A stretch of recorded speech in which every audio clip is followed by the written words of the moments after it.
Welcome back to Neko Nation Japan. This is Jeremy going in with my monthly dividend portfolio passive income updates. This month we're going over for the month of August 2020. We had a bit of an issue for our custodial account. For some reason, they combined and kind of took out information according to our custodial account. When you look at the end of the next month, that's all the information's there, but it's just they kind of jumbled it up, and so if it doesn't look quite right, don't worry about it. It sorts all out next month. We got the shares and we got the dividends, all that matters. Let's get right into this, shall we? Going right over. All right, as we can see here, we have our investment report for August 1st to August 31st in 2020. As I said, the custodial account is a little screwy. This is the same value as last month. I think it actually went up, but the reports don't actually show anything or change it. So I put in 0 dividends there. We did end up getting some shares of a few companies, which I'll show later, but the dividends were last. I don't really know. This is what I went with.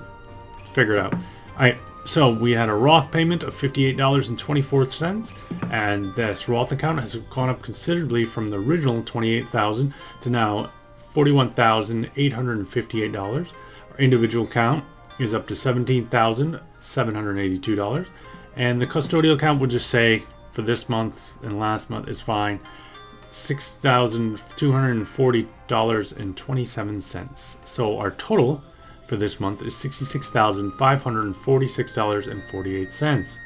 Not too bad, right? Not too bad at all. Alright, getting right into this. So our total accounts throughout the entire year of 2020, we started off with $35,000. It's okay.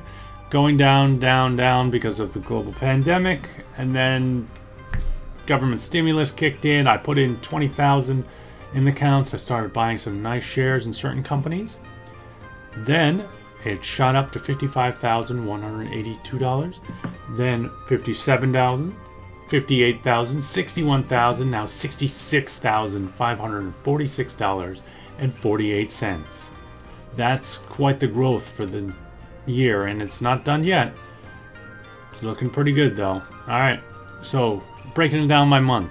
So January, nothing, no dividends there. February, 55, not bad. March, 133, good. April, $47, not too bad. And then in May, $57, pretty much the same as February. But from March, yeah, for 3 months you got good months, right? Now, June, my best paying month so far and ever. $254.93. Nice month. 2020, from January, February, March, April, May, June, July, August, we have this nice flow. So in January, don't really receive any dividends, but February, March, now we got a good dividend payout. And every 3 months, you should see 1, 2, 3. We have a nice dividend payout in June, right? Substantially, my biggest one I've ever received, $254.93. And we have these slow, and then it goes down again. So we have huge, down, huge, down. We got more here than we did here, but that's okay with me. And then we have August, a little bit above, nothing really too bad. But can't wait to next month because it's going to be huge. All right. Getting right on this. So look at our total dividend volume between each year. Received in dividends $319.53. 2018, $407. Then 2019, $652. Look at the difference.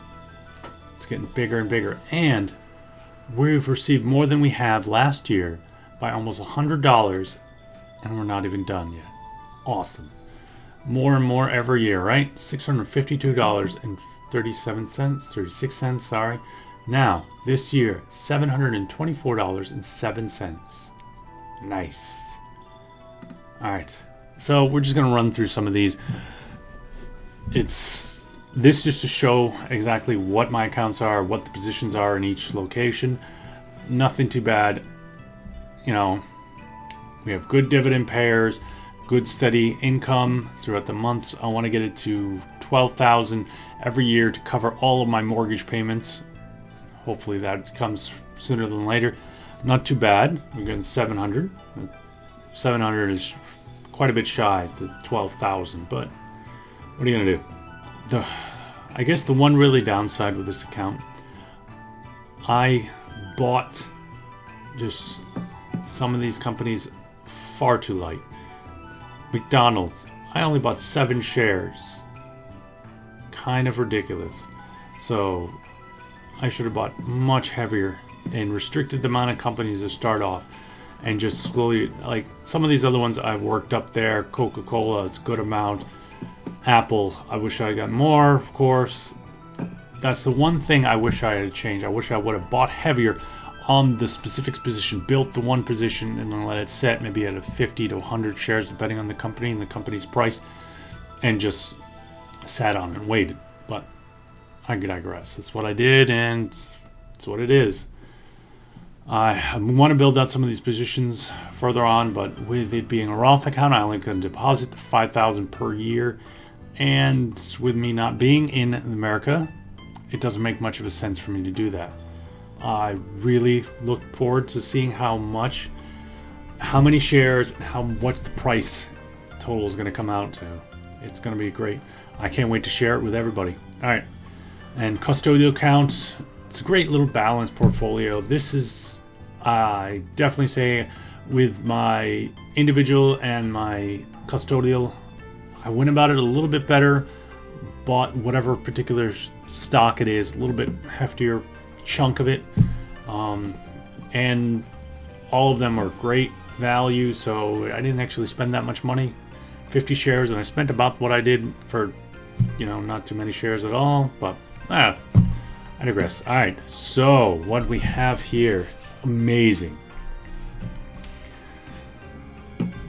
We have AT&T, right? Got another share, almost exactly one more share. Awesome. But here we go. We have our 4-for-1 split. We went from last month 21 shares, 21.61 shares, and we bumped that up to 86.62 shares. I so wish I had more money in there. And I'll probably always wish I had more money in the Apple. What are you gonna do? Alright, everything else is pretty much the same. We have no dividend paid out, no more shares acquired. We have Procter & Gamble. Got tiny amount. Tiny amount. As I said, I really want to build up these positions. Otherwise, just let it sit slowly, larger, growing. I mean, it's not bad. I just wish to see more exponential growth curve with it. Individual account, nothing much happened there. As I said, no dividends. And this is what happened. So North American Tanker and my REIT paid what I put on for last month, but didn't actually get the shares. There was that whole mess up there, but I got the shares, I got the money, that's all that matters. So North American Tanker, 3 more shares, and then we have Kim Realty, about a half a share. Not too bad. It's going to see some nice growth. For the month of August in 2020, we have the following. For an increase of $3,513, we have a total of $41,800. Then we get into our individual account is up $972, up to $17,700. Then this, as I said, was kind of screwy between these 2 months. So I didn't really count. I kept the same information for both months and just put it down as a gain in dividends and a gain in stocks in my shares. So total value $66,546.48. Not too bad in total, right? So from our starting value, we had 20,000 here. Then we had 28,542. Not too bad. So all that, a little under 50,000. It's now 66,000. With that, I hope you've enjoyed this. I really want to improve this as much as possible, and add value to everybody, show exactly what dividends can do for you and for anybody who wants to just go in really good, safe dividend paying companies. And a few little fun adventures along the way can lead you into tremendous wealth over the long term. With that, thank you very much. This has been Jeremy from Neko Nation Japan. I hope to see you next time. Sayonara.